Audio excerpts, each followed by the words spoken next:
Who gave you permission to speak to my son? The voice echoed through the empty hallway of Lakeview Elementary, sharp and furious, trailing behind heavy, purposeful footsteps. Ethan Mercer, CEO of one of Chicago's fastest-growing tech firms, stormed forward, his face flushed, eyes burning like fire. At the far end of the corridor, an older man in a faded blue janitor's uniform sat cross-legged on the floor. In front of him was Jaden, Ethan's 7-year-old son, sitting quietly, wide-eyed, as if he'd just discovered something magical. A neat row of plastic animal toys stretched across the floor. From a small speaker beside them came the soft sound of a cow's moo moo. Chow, Jaden whispered, his voice hoarse and trembling, like it was the very first word he'd ever spoken after years of silence. Ethan froze, not with joy but with fear. Fear that someone had crossed a line, fear that his son was being exposed, fear that this man, just a janitor, hired to clean floors, had somehow succeeded where therapists with degrees and $1,000 sessions had failed. Step away from him. Right now. The older man rose slowly, saying nothing. He met Ethan's glare with calm, steady eyes. There was no defiance in them, no apology either. But somewhere behind the quiet was a knowing, a depth Ethan couldn't name, as if this man saw his son more clearly than he ever had. And in that moment, Ethan had no idea. Let that one fragile word, spoken in a trembling voice by a boy who hadn't spoken in years, would unravel everything he thought he knew. That it would drag him into a journey of reckoning, of regret, and of something he'd long forgotten how to give. Unconditional love. If you've ever believed that ordinary people can't create extraordinary change, then this story might just make you think again. Ethan Mercer was never the kind of man who let people see his weakness. At just 38, he was already the CEO of a tech startup valued in the hundreds of millions, headquartered in the heart of downtown Chicago. In the investment world, he was known for his cold precision, strategic mind, and a negotiation style that left competitors signing contracts with shaking hands. The press called him the man shaping the future of AI in healthcare. But what they didn't know, what they could never have guessed, was that outside the boardroom, Ethan was a single father who didn't know how to talk to his own son. Jaden Mercer, 7 years old, pale brown eyes, unkempt black hair, a child so quiet, people sometimes forgot he was even in the room. Jaden had been diagnosed with nonverbal autism at the age of 4. He didn't respond to sounds, rarely showed emotion, avoided eye contact, and hadn't uttered a single word in over 2 years. Ethan had tried everything, specialists, doctors, renowned therapy centers from New York to San Francisco. Each expert offered complex terminology and glossy treatment plans, each invoice longer than a quarterly report, but Jaden remained unchanged, silent, distant, locked in a world with no doors and no keys. Ethan didn't know how to love his son. He only knew how to protect him, with money, with nannies, with security cameras and voice-assistive devices. But love, that wasn't part of the playbook for a CEO. And then someone else stepped into Jaden's life. Someone no one had expected. His name was Darnell Harris, 62 years old, a tall black man with salt and pepper hair, worn-out janitor's shoes, and a soft, weathered face. He'd worked at Lakeview Elementary for almost a year, sweeping classrooms, mopping hallways, and collecting forgotten toys. Most people barely noticed him. He moved quietly, spoke gently, and was often mistaken for a delivery man. What no one knew was that before he ever held a mop, Harris had been a tenured professor of speech and language therapy at Northwestern University, a pioneer in rhythm-based communication for children with developmental disorders, until his life took a turn no academic paper could have prepared him for. He lost his wife. He lost his daughter. And he lost faith in the very system he'd once believed in. He disappeared from academia without a farewell lecture, without fanfare. Left behind an unfinished manuscript, and the memory of a child no one dared to mention. He chose this quiet job in a forgotten school, not because he needed the money, but because he needed to be near children again. To believe, just maybe, he could still help one if someone gave him a second chance. And the first child to come his way was the son of the wealthiest man he had ever met. A man so emotionally bankrupt he didn't know how to say, "I'm sorry." A lonely CEO, a boy who didn't speak, and a janitor with a buried past. None of them could have known that they were about to become essential to each other's lives. That afternoon, Ethan Mercer left the office earlier than usual. A meeting with board members had been canceled due to a tech glitch, and he decided to pick Jaden up from school himself. Partly because he missed his son, but mostly because something felt off. Lately, Jaden had been even quieter than usual, if such a thing was possible. Lakeview Elementary at 4 p.m. felt more like an abandoned library than a school. Ethan walked through the hallway, soft afternoon light filtering in through tall windows. Each click of his leather shoes echoed across the tile floor, ordinary sounds, but today, they seemed to strike something fragile deep inside him. And then, he stopped. The door to the music room was slightly ajar. From inside, a strange sound drifted out, low and rhythmic. Moo moo. He stepped closer and gently pushed the door open. What he saw inside made him freeze for a moment. Jaden, his son, was sitting on the rug, surrounded by plastic animal toys, cows, chickens, horses, dogs. Opposite him sat Mr. Darnell Harris, the school janitor Ethan had only passed in the hallway a handful of times. The older man was holding a toy cow, repeating the moo sound through a small voice-assisted device. And then something miraculous happened. Jaden reached out and touched the toy cow. His lips trembled. His throat tightened. Then, barely a whisper, he spoke. Cow, one word, a single syllable. But to Ethan, it landed like a thunderclap on a clear day. His son, who hadn't spoken in over 2 years, had just said his very first word. But instead of awe, Ethan's first reaction was rage. He stormed into the room, voice sharp and unforgiving. Who gave you permission to do this? Who said you could touch my son? Mr. Harris rose slowly. His expression remained calm, but a flicker of surprise and sadness passed through his eyes. Mr. Mercer, don't say my name. I didn't hire you to play therapist. I hired you to mop the floors. Ethan's words hit the room like hammers, loud, brutal, final. Jaden sat motionless, eyes on his father, then turned slowly back to Mr. Harris. And in that look, something inside him broke. Miss Harris didn't argue. He simply bent down, quietly collecting the scattered toys. Ethan turned away, pulled out his phone and dialed the front office. I want this man terminated. Immediately. This is a clear violation, completely unacceptable. One of the toy cows slipped from Jaden's hand, falling to the floor. He reached down to pick it up, but said nothing. No more words, only a hollow stillness in his eyes, and something unfamiliar tightening in Ethan's chest, a feeling he couldn't name yet. Mr. Harris walked out of the room, still holding his worn canvas bag filled with toys. No resistance, no explanation. Only as he reached the doorway did he pause, turn back to Jaden and say quietly, "The cow speaks because it's not afraid to." Then he left. The door closed behind him, slow, quiet, and unbearably heavy. Ethan stood frozen in the middle of the room. His heart beat faster, not from anger, but because, somewhere deep down he knew, he had just made a mistake.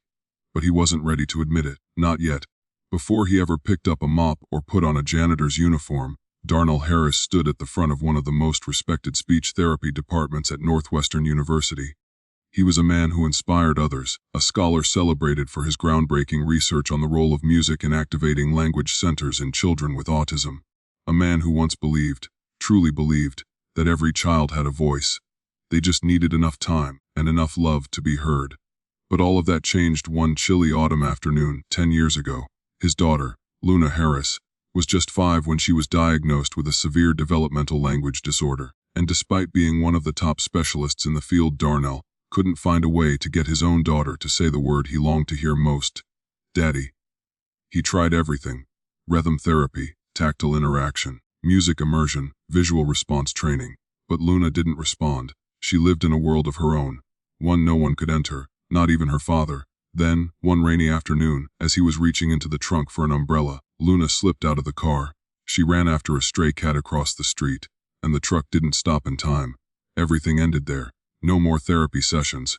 No more lullabies he had written just for her. No more soft giggles echoing through the living room at night. Luna left the world in silence, the same way she had lived. After the funeral, Mr. Harris resigned. No notice, no farewell speech. He never stepped foot in a lecture hall again. He sold his house, left the academic world behind, moved into a low-income neighborhood on the south side of Chicago, and there, he applied for a job as a janitor at a small elementary school. No one questioned why a man with a PhD wanted to mop floors, and he never offered an explanation. He chose to disappear, but not from the world of children. Every day after school hours, when the halls grew quiet and no one was watching, he would sit quietly in the library, or the music room, or out on the back steps, places where the forgotten kids tended to gather, the ones who didn't speak, the ones no one had time for, the ones who reminded him of Luna. He didn't do it out of guilt. Deep down, he knew he wasn't to blame, but grief had left a crack in his soul that would never fully heal. And the only way to keep going was to give other children the chance his daughter never had. The first time he saw Jaden, the boy was curled up in the far corner of a hallway, clutching a Rubik's Cube, eyes glued to the floor. Mr. Harris didn't say a word. He simply walked by and gently placed a small green plastic turtle on the floor in front of him. The next day, Jaden approached him, said nothing, but returned the turtle and picked up a cow. That was their first conversation. No words, but full of meaning. To Mr. Harris, Jaden wasn't a diagnosis, he was an opportunity. An opportunity for Luna to live again, not in memory, but in the quiet voice of a boy finally being heard. The first person to notice the change wasn't the private nurse, wasn't the special education teacher. It was Ethan. Just hours after having Mr. Harris removed from the school, Ethan still believed he had done the right thing. He was being a responsible father, wasn't he? A CEO eliminating unknown variables, controlling risks, protecting his child. Who could blame him for that? But that night, Jaden didn't sleep. He didn't cry. He didn't scream. He just lay there, eyes wide open, staring at the ceiling like he was waiting for something to return. By the time Ethan checked in around midnight, he found the blanket shredded into strips, animal toys scattered across the floor, and the pencil sketch of a cow, simple, childlike, drawn by Mr. Harris, clutched so tightly in Jaden's hand it was wrinkled beyond recognition, nearly torn. Ethan gently tried to take it from him to replace it with a clean one. Big mistake. Jaden instantly curled into himself, panic flaring in his eyes, clutching the paper like it was the only thing anchoring him to what little stability he had left. Ethan froze. He'd never seen his son react like that before. The next morning, Jaden refused breakfast, refused to get dressed, refused to let anyone touch him. He sat in the corner of his room, rocking back and forth, holding the cow drawing to his chest, humming a silent rhythm someone, unseen, had clearly once taught him. Ethan stood just outside the cracked door, watching, and felt something he hadn't expected. Not fear, but a question. Why is my son reacting so strongly to a janitor? Then it hit him. Jaden had never reacted this way to anyone. Not the therapists Ethan paid thousands per session. Not the highly trained teachers. Not even to Ethan himself, the father who brought him everything except connection. Now, with just one man gone, Jaden was unraveling, sleepless, unbalanced, out of control. And the scariest part, Ethan had no idea how to help him. He called doctors, called the school, watched every minute of the security footage from the day before. Everything pointed in one direction. Jaden had spoken. Not just with words, but with emotion, and the first person he trusted was the very man Ethan had pushed away. By day 3, Jaden began to act out. He smashed his toy cars into the floor, ripped up his coloring books, threw his Rubik's Cube under the bed, but the cow drawing, he never let it go. He hid it beneath his pillow, guarded it like treasure, and then Ethan saw it, scrawled in crooked pencil strokes at the bottom of the drawing, clearly written by Jaden himself. Struggling to mimic letters were 3 shaky words: moo cow I say, a broken sentence. But to Ethan it hit like a punch to the chest. It was proof, real, undeniable proof, that his son was trying to communicate, had begun to communicate. And now that voice had been silenced by Ethan's own fear. He sank to the floor, hands in his hair, the house silent around him. And for the first time he asked himself, am I protecting my son, or just isolating him further? And in that moment, he wasn't sure anymore. Ethan didn't sleep that night. It wasn't the sound of crying. Jaden still didn't cry. It wasn't work. He had canceled all meetings, shut off his phone. It was the silence, a kind of silence that sat heavy in the chest. Silence from his son, who Ethan thought he understood. Silence from the quiet desperation behind Jaden's vacant stare. And silence from deep within himself where, for the first time in years, he began to question if he'd really done the right thing. The next morning, Ethan called the principal at Lakeview Elementary. He needed answers. About Mr. Harris, about his background, about anything that could explain how a janitor could coax a word out of his son after 2 silent years. He didn't list much, the principal said cautiously. Very quiet man, shows up on time, works hard, never had a single complaint until yesterday. Ethan frowned. He requested all internal files on Mr. Darnell Harris. What he received was barely more than a blank race. Some age 62, previous occupation not listed, marital status, widowed, education, left blank. That didn't sit right, so Ethan contacted his tech assistant, a data analyst with deep access to academic and professional databases. He ran a broad spectrum trace through archival research networks, cross-referencing any mention of Darnell M. Harris. Within hours, the truth surfaced, and it shook Ethan to his core. Darnell M. Harris, former professor of speech and language pathology at Northwestern University, author of over 20 peer-reviewed studies in international journals, quoted in leading medical publications, most notably, a groundbreaking paper titled, The Silent Rhythm, a study exploring the link between rhythmic movement and language acquisition in children with developmental disorders.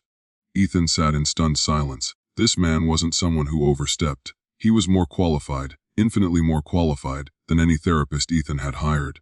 So why was he here? Why working as a janitor at a nameless public school? Digging deeper into archived news clippings, Ethan found a nearly forgotten article from a decade ago, saved from a now defunct medical journal. Tragedy strikes top researcher Darnell Harris. Daughter's death leads to sudden resignation from Northwestern. 5-year-old Luna Harris, diagnosed with complex language impairment, killed in a traffic accident while attempting her first spoken sound. Ethan's breath caught in his throat. Mr. Harris had lost a daughter, a child just like Jaden, and after that, he vanished from academia. No more lectures, no more publications, no farewell address, just disappeared, until he quietly reemerged, sweeping hallways in an elementary school. Not for money, but maybe for something else. A promise, perhaps, to himself, that if he ever met another child like Luna, he wouldn't walk away again. Ethan stared at the file, then turned to Jaden's nightstand, where that crumpled sketch still lay, a simple pencil drawing of a cow, left behind by Mr. Harris, and suddenly he understood. The only person who'd made his son smile was the man Ethan had treated as disposable. For the first time in a long time, Ethan didn't feel like the man with all the answers. He felt like someone who was just beginning to learn how to listen. That afternoon, Ethan Mercer didn't return to the office. He skipped the meeting, ignored the board's calls, left every message unread. Instead, he drove south, to a part of Chicago he had never set foot in. The GPS led him to a weathered 3-story brick building with a rusted iron gate. Kids were kicking a ball in the courtyard. An elderly woman sat on the steps, knitting slowly, giving Ethan a faint nod as he passed. Apartment 302, a scratched-up wooden door, no nameplate. He knocked 3 times, then waited. Moments later the door opened, and there he was, Darnell Harris, same faded gray shirt, same worn-out khaki pants, same quiet gaze, but this time, not with resignation, but with expectation. "Mr. Mercer?" Harris greeted, as if he were just saying hello to the mailman. "We need to talk," Ethan replied, his voice low and rough. Harris didn't say anything. He simply stepped aside, letting him in. The apartment was modest. Old books lined a shelf. A threadbare armchair sat next to a small table. On it, a framed photo of a little girl on a swing, curls falling softly to her shoulders, her smile barely there, her eyes somewhere far away.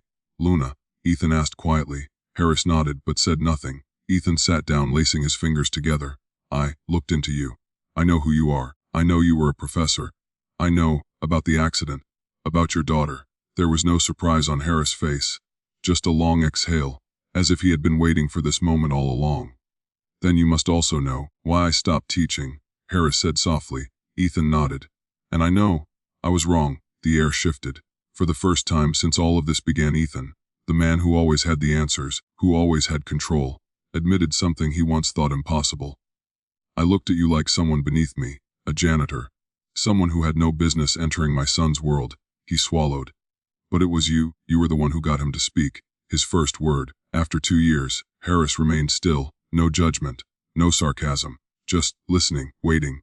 "I didn't come here to beg you to come back," Ethan continued, his voice trembling slightly. "I came to ask, what do I need to do to make this right?" A long pause followed. Then Harris rose slowly, walked to the bookshelf, and pulled out a yellowed sheet of paper, a hand-drawn chart of phonetic syllables, sketched in pencil. "Start over, step by step, the same way your son did." He placed the paper on the table. "And this time, don't do it alone." Ethan bowed his head. He understood. Not every problem could be solved with money. Not everyone who helped his child had an agenda. Some people simply helped because they didn't want another child to lose their voice the way their own once did. "Jaden misses you," Ethan whispered. "He won't eat. He won't sleep. He clutches the drawing you gave him, the cow. And he looks at me like I'm a stranger." Mr. Harris narrowed his eyes slightly and tilted his head. "Jaden has never seen you as a stranger, Ethan," he said quietly. "It's just that, for the first time, he wants you to see yourself." The next day, Ethan Mercer didn't drive Jaden to school in their private car like he usually did. Instead, he held his son's hand and walked slowly through the halls of Lakeview Elementary, no longer as a cold, composed CEO, but as a father learning how to become his child's guide. Jaden remained silent, as always, but something had shifted in his eyes. Not emptiness, but anticipation. Each small step, each squeeze of Ethan's hand seemed to ask the same silent question: will he be there? And as they neared the music room, the place where everything had started, Ethan paused. "Jaden," he said gently, his voice soft but steady. "There's someone here who wants to see you." The door opened, and standing there, in his simple button-up shirt, was Mr. Darnell Harris, returning for the first time since he disappeared from their lives. He didn't speak. He didn't need to. He simply smiled, slowly, warmly, like time had never passed at all. Jaden hesitated. Then he let go of Ethan's hand. Took one step forward, just one small step. But in the world of a child who had lived in silence, it was a journey of miles. "Cow," the boy whispered. Mr. Harris nodded, his eyes glistening. "Very good," he said. "No, let's find some more words." Ethan stood still, watching the two of them sit down on the floor. Just like before, the plastic cow was placed in the center again. But this time it was joined by a cat, a chicken, a rabbit, and a father, learning not to direct but to listen. That day Ethan didn't leave the room. He sat cross-legged beside his son, and beside the teacher he had once dismissed. Not as a CEO, not as a decision-maker, but as a father, learning his child's language all over again, through silence, patience, and humility. In the weeks that followed, that music room became their world. Jaden began to speak more, not through textbooks, not through elite therapists, but through his own rhythm. Mr. Harris used animal figures, simple sounds, toy drums, and nursery songs. Ethan didn't sit on the sidelines anymore. He joined in, modeled sounds, imitated gestures, even stumbled over syllables that Jaden repeated back with ease. And in that same room, Ethan heard the word he had longed for more than anything in this world. One rainy afternoon, as they were sketching a dog in pencil, Jaden placed a small hand on Ethan's knee, looked up, and whispered, "Dad," and no one said a word. Ethan just sat there, still, eyes stinging, heart clenched. And in that moment, without milestones, without applause, without a certificate, he knew he had been healed, not by doctors, not by wealth, but by a man the world once cast aside, who still chose to stay, just to help one silent child find his voice, and one father learn how to truly be one. On a Monday morning, Ethan Mercer walked into the largest conference room at his company, the same room where hundreds of million-dollar deals had been signed. But today, he wasn't there to talk about investment, AI, or quarterly growth. He came with a simple presentation, no fancy backgrounds, no flashy effects, just 2 words on the title slide, "Quiet Sparks." "There are children," he began, "who don't speak, who don't respond the way the world expects. And most of the time, they're labeled as a problem. But what I've learned is, maybe they're not lacking a voice. Maybe they're just whispering on a frequency we haven't learned to hear yet." Ethan's room fell silent. Ethan clicked to the next slide. A photo of Jaden sitting beside Mr. Harris, a row of animal figurines in front of them, his quiet, glowing smile lighting up the frame. "I used to think I could buy every solution," Ethan said. "But what my son needed wasn't an expensive doctor. He needed someone who truly saw him, literally." His voice softened. "And that someone once held a mop, not a laser pointer." The Quiet Sparks Project was born just 1 month later, a therapy center for children with language disorders, with no rigid scorecards, no cold clinical benchmarks. Each child is met where they are, through their rhythm, their images, and their story. Darnell Harris is the co-founder and head of curriculum. He didn't reclaim his former title of professor. On his business card, there's only one line: "The best listeners are often those who were once forced into silence." Ethan funded the entire facility, recruited a team of therapists, and designed a multi-sensory program blending sound, visuals, and movement.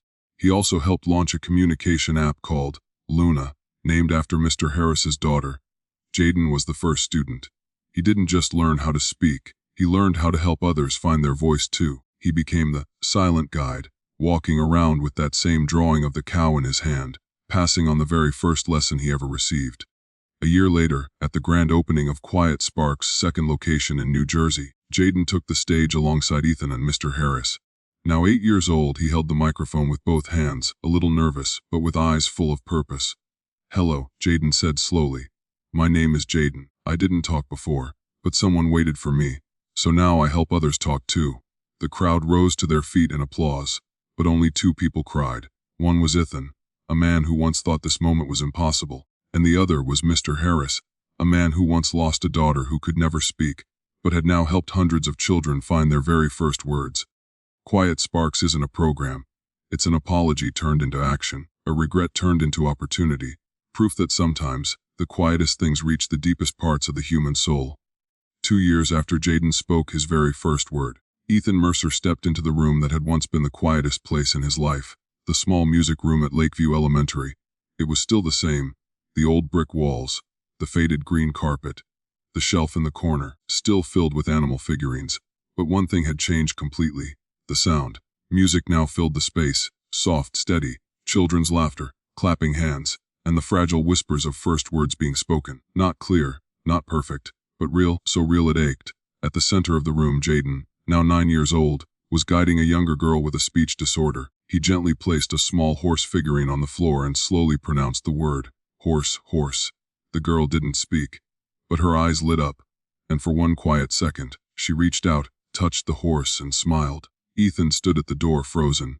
He didn't want to interrupt, didn't want to break the magic happening in front of him. Something he once thought was impossible, undeserved, or just not real. "What do you see?" A voice from Mr. Harris, quiet and calm. Ethan turned and smiled. "I see a child giving away what he once lost."